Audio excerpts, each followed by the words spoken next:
Hello student, कैसे हो आप लोग? बढ़िया। कैसी चल रही है आपकी पढ़ाई? मस्त चल रही होगी।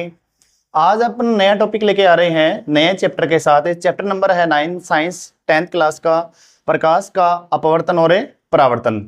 भी कोई भी हमें वस्तुएं दिखाई देती है तो किस प्रकार दिखाई देती है और उससे कौन से स्रोत के द्वारा देखा जाता है और उसका प्रतिबिंब कहाँ बनता है और उस वस्तु का बिंब क्या चीज है। इस चैप्टर के अपन देखते हैं कि कौन कौन से टॉपिक हैं। और ये चैप्टर है अपने 10th क्लास में 6 नंबर से लेकर 8 नंबर के बीच में राजस्थान बोर्ड एग्जाम के अंदर आता है। तो आज अपन स्टार्ट करने जा रहे हैं चैप्टर नंबर 9, लाइट या फिर प्रकाश और उसके परावर्तन और अपवर्तन। कौन कौन सी फिजिकल और केमिकल प्रॉपर्टीज होगी प्रकाश की जो हमें कोई वस्तुओं को देखने के लिए काम आएगी। तो सबसे पहले देखिए, सबसे पहले क्या होता है, लाइट क्या होती है, प्रकाश क्या होता है। ठीक है, ये एक ऐसा माध्यम है, एक ऐसी एनर्जी है जिससे हमें वस्तुएं क्या होती है, दिखाई देती है। तो डेफिनेशन देखिए जरा। सबसे पहले लिख रखा है मैंने प्रकाश, सबसे मोस्ट इंपोर्टेंट हेडिंग है, बेसिक कंसेप्ट है। तो प्रकाश की परिभाषा क्या लिखोगे? प्रकाश एक ऊर्जा का रूप है, जो एनर्जी है उसका क्या है, ये रूप है, जिससे क्या है, जिसकी सहायता से हम वस्तुओं को क्या कर पाते हैं, देख पाते हैं। कोई भी वस्तु है हमें दिखती कैसी है वो नेक्स्ट कंसेप्ट है, लेकिन जो एनर्जी है उसके द्वारा हमें क्या होता है कि कोई भी वस्तु है वो दिखाई देती है। बात नंबर 1। सेकंड पॉइंट देखते हैं कि वस्तुएं किस प्रकार दिखाई देती है। देखिए जरा कि प्रकाश की क्या है, द्वैत प्रकृति होती है। द्वैत प्रकृति का मतलब है दो प्रकार की प्रकृति होती है, कणीय और तरंगीय। जिसमें से कणीय प्रकृति है वो क्या है, फोटोन है। भी कोई भी लाइट आ रही है, कोई भी वेव्स आ रही है तो वो फोटोन के रूप में ही आ रही है। छोटे छोटे पार्टिकल्स है, छोटे छोटे कण है, वो नजर आ रही है। अगर छोटे छोटे पार्टिकल्स, छोटे छोटे आपको कण हैं, मॉलिक्यूल्स हैं, वो नजर आ रहे हैं तो कणीय प्रकृति हो गई। और तरंगों के रूप में भी दिखाई देते हैं, लाइट है वेव्स के रूप में दिखाई देती है। तो इसका मतलब प्रकाश की कितनी प्रकृति है, दो प्रकृति है, जिसे बोला गया है द्वैत प्रकृति, कणीय और तरंगीय प्रकृति। जिसमें कणीय प्रकृति को फिजिकल प्रॉपर्टी के अंदर भौतिक रसायन के आधार पर नाम दे दिया गया फोटोन। क्या नाम दे दिया गया? फोटोन। तो देखिए जरा कि प्रकाश की कितनी प्रकृति है, दो प्रकृति है, जिसे द्वैत प्रकृति बोला गया है। एक है कणीय प्रकृति और दूसरा कौन सा है, तरंगीय प्रकृति। जो कणीय प्रकृति है उसको बोला गया फोटोन। क्या बोला गया? फोटोन। भी कोई भी प्रकाशीय किरणें हैं वो आ रही है वेव्स के तौर पे, तरंगों के रूप में, तो उसे नाम दे दिया गया फोटोन। क्या नाम दे दिया गया? फोटोन। अब इसके बाद में देखो, कोई भी वस्तु हमें दिखाई देती है तो किस प्रकार दिखाई देती है, क्या इसका कंसेप्ट होता है, वो चीज देखते हैं। कोई भी लाइट है, कोई भी लाइट का स्रोत है, जैसे सूर्य है, ठीक है, ट्यूबलाइट है, बल्ब है, तो उनकी फ्लैशिंग होती है। अगर फ्लैशिंग होगी तो कुछ ना कुछ क्या है, वेव्स है। वेव्स मतलब तरंगे हैं या फिर फोटोन है। और फोटोन है तो वो फोटोन किसी वस्तु पर जाके गिरते हैं और वो वस्तुओं पर जाके जो फोटोन गिर रही हैं, जो प्रकाशीय किरणें गिर रही हैं, वो अपने आंखों तक पहुंचता है। देखिए क्या लिख रखा है यहाँ पे कि जब किसी वस्तु पर प्रकाश गिरता है, कोई भी वस्तु है उस पर अगर प्रकाश गिर रहा है तो वो क्या हो रहा है, प्रकाश से परावर्तित हो रहा है। क्या हो रहा है? परावर्तित। जैसे मान के चलो मेरे ऊपर प्रकाश गिर रहा है, तो जैसे ही कोई प्रकाशीय किरण मेरे ऊपर आई, ठीक है, आने के बाद टकरा के और टकराने के बाद परावर्तित हुई। इसका मतलब कोई भी प्रकाशीय किरण किसी वस्तु पर आती है, मतलब आपतित होती है, तो उसके बाद क्या होगी? परावर्तित। तो जब किसी वस्तु पर प्रकाश गिरता है तो वह वस्तु प्रकाश को परावर्तित कर देता है। ठीक है, अगर परावर्तित कर देता हो तो यह परावर्तित प्रकाश हमारी आंखों तक पहुंचता है और जो प्रकाश किरणें आंखों के रेटिना भाग पर गिरता है, जिससे हमें वस्तुएं क्या होती है, दिखाई देने लगती है। सिंपल सा कंसेप्ट है स्टूडेंट कि कोई वस्तु कैसे दिखाई देती है। ध्यान से दोबारा देखना कि कोई भी वस्तु पर अगर प्रकाश गिर रहा है तो वह वस्तु उस प्रकाश को क्या कर देती है, परावर्तित कर देती है। कोई भी, जैसे मान के चलो ये वस्तु है, ये जैसे हथेली है, ये क्या है, वस्तु है। अगर ये हथेली वस्तु है तो कोई प्रकाशीय किरण जैसे यहाँ पे आ रही है तो ये वस्तु क्या कर देगी, इस प्रकाश को परावर्तित कर देगी अलग डायरेक्शन में, और अलग डायरेक्शन में परावर्तित कर दी। और ये परावर्तित किरण है अपनी आंखों के कौन से भाग पर गिरती है, रेटिना भाग पर गिरती है। और जब ये प्रकाशीय किरण रेटिना भाग पर गिरती है तो हमें वो वस्तु क्या होने लग जाती है, दिखाई देने लग जाती है। तो सिंपल सा कंसेप्ट है, अच्छे से आप इसको ध्यान से सुनिएगा।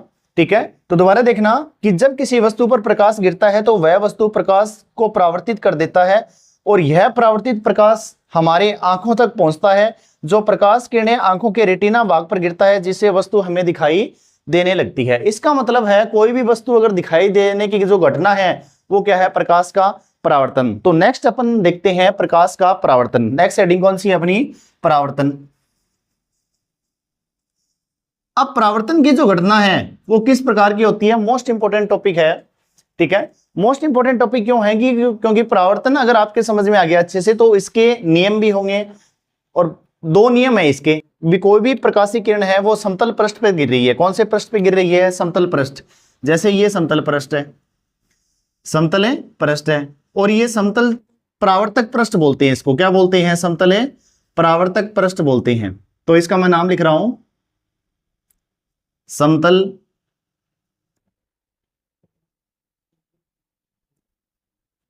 परावर्तक पृष्ठ।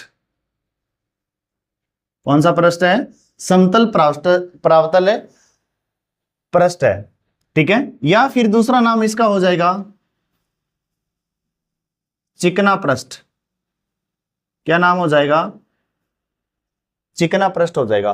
भी कोई समतल सतह है जो क्या है, चमकीला पृष्ठ है, फ्लैशिंग होगी तभी तो।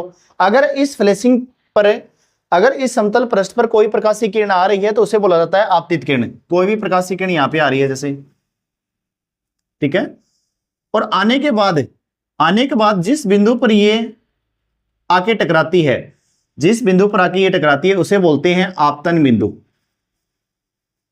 उसे क्या बोला जाता है स्टूडेंट, आपतन बिंदु। और आने वाली जो किरण है, आने वाली किरण को क्या बोलेंगे, आपतित किरण।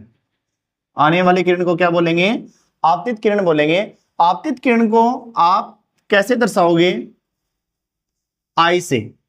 किससे दर्शाओगे, आई से, क्योंकि ये आपतन कोण का निर्माण कर रही है।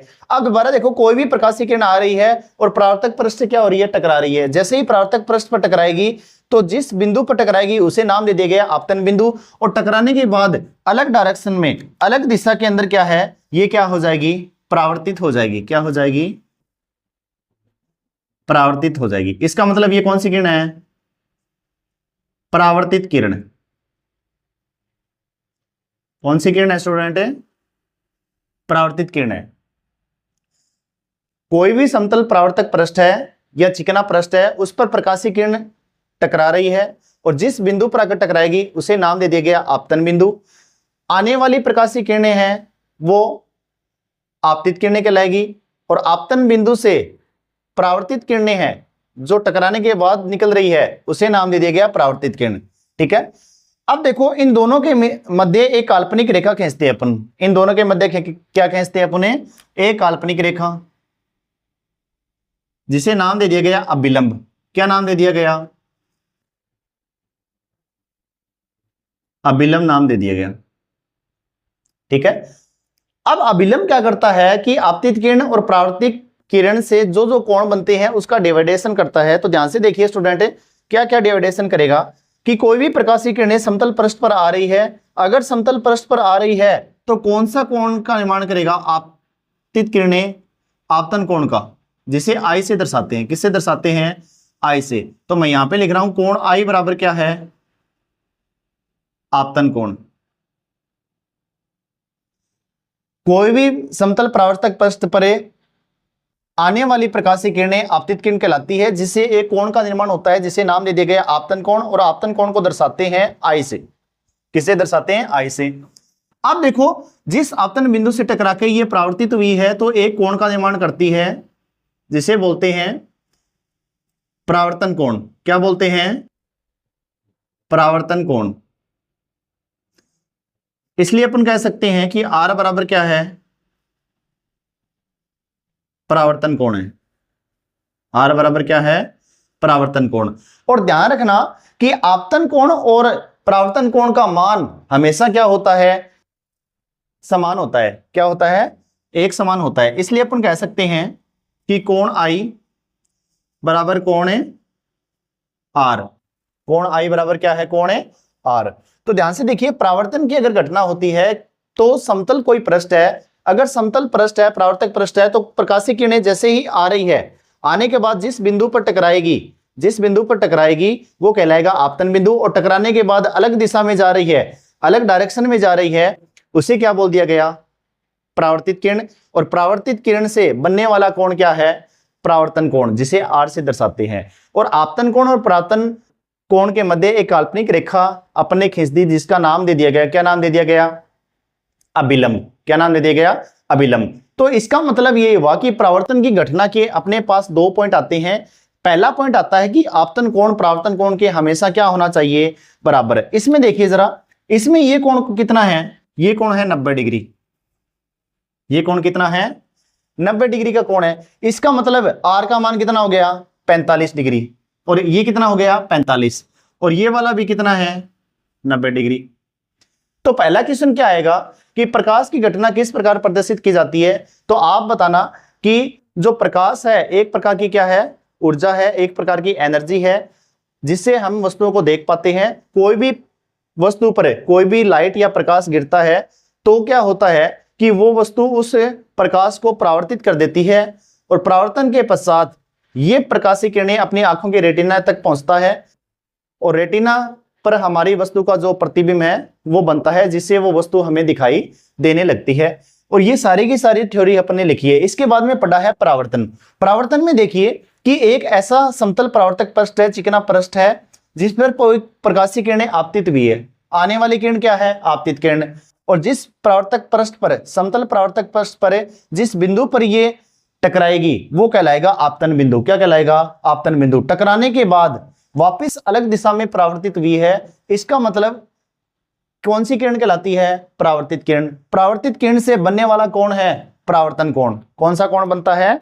परावर्तन कोण। तो यहां पे मैं लिख रहा हूं कि आपतन कोण किसके बराबर होता है? परावर्तन कोण। तो ध्यान रखना हमेशा कि आपतन कोण को किससे दर्शाते हैं? I से, और परावर्तन कोण को किससे दर्शाते हैं? R से। तो पहला नियम परावर्तन का हो गया कि आपतन कोण का मान परावर्तन कोण के हमेशा क्या होता है? बराबर होता है। दूसरा नियम देखो क्या होता है कि कोई भी समतल पृष्ठ पर कोई प्रकाशीय किरण आ रही है और टकराने के बाद जा रही है, मतलब आपतित किरण, परावर्तित किरण और अभिलंब और आपतन बिंदु, ये चारों क्या है? एक ही समतल पृष्ठ पर होने चाहिए। ये चारों के चारों क्या है? एक ही समतल पृष्ठ पर होने चाहिए, मतलब एक समान होने चाहिए। ठीक है, ये हो गया दूसरा नियम। तो आज के लिए अपन बेसिक चैप्टर कौन सा पढ़ रहे हैं? चैप्टर नंबर 9, प्रकाश, अपवर्तन और परावर्तन, जिसमें अपन ने पढ़ा है प्रकाश के परावर्तन की घटना। और परावर्तन की घटना क्या होती है कि समतल पृष्ठ पर कोई प्रकाशीय किरण आ रही है, आने के बाद जिस बिंदु पर टकरा रही है वो बिंदु कहलाता है आपतन बिंदु, और टकराने के बाद अलग दिशा में परावर्तित हो रही है वो कहलाता है परावर्तन कोण। इसका मतलब नियम भी ये क्या कहता है कि आपतन कोण परावर्तन कोण के बराबर होना चाहिए, मतलब कोण I किसके बराबर होना चाहिए? कोण R के बराबर होना चाहिए। अगर कोण I कोण R के बराबर हो रहा है स्टूडेंट, तो इसका मतलब ये हुआ कि आपतित किरणें, परावर्तित किरणें और अभिलंब और आपतन बिंदु चारों के चारों क्या होने चाहिए? एक ही समतल पृष्ठ पर होने चाहिए। ये दो नियम अपन ने पढ़े हैं। तो आज की क्लास अच्छे से देखते रहिए, पढ़ते रहिए और प्रैक्टिस करते रहिए। अगर आपको आज की क्लास अच्छी लगी है तो लाइक, शेयर, सब्सक्राइब जरूर कीजिए। ठीक है, नेक्स्ट क्लास अपन लेके आते हैं जो परावर्तन के नियम है उसकी घटनाएं और दर्पण की घटनाएं भी। कौन कौन से दर्पण हैं, क्योंकि परावर्तन की जो घटना है वो कहां पे संपन्न होती है? दर्पण में संपन्न होती है। दर्पण क्या होता है, लेंस क्या होता है, तो आगे के लेक्चरों में अपन पढ़ेंगे। तो इसी की क्लास आज की यहीं पे समाप्त होती है। थैंक यू, धन्यवाद।